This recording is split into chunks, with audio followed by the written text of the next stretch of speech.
In the late morning of Tuesday, September 16, 2025, the President of the Republic of Sierra Leone Dr. Julius Maada Biio arrived in Ouagadougou for a commencement of his working and friendly visit to Burkina Faso.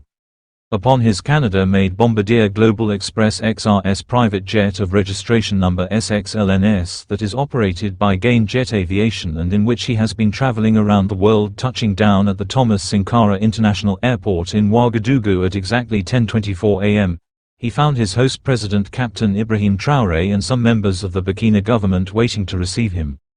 The two heads of state exchanged cordial greetings at the airport and familiarized each other with their respective delegations, and after President Biio being accorded military honors by the Burkina military in a colorful ceremony, the joint procession set its way to the Burkina presidential palace at Koulouba.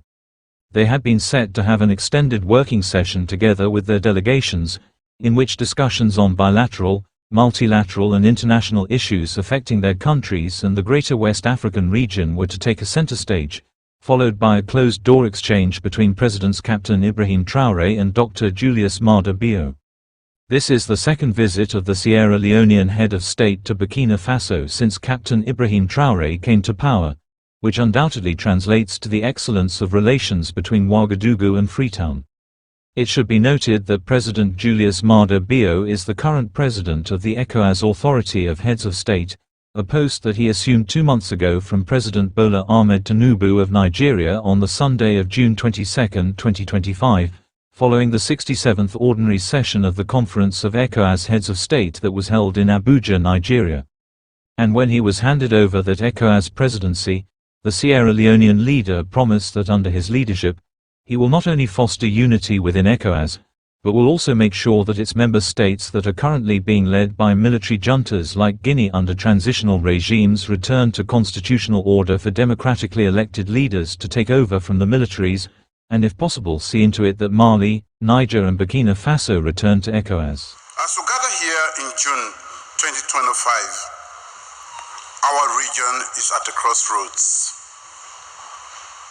The West Africa we live today is facing serious challenges, some long-standing, others new and evolving.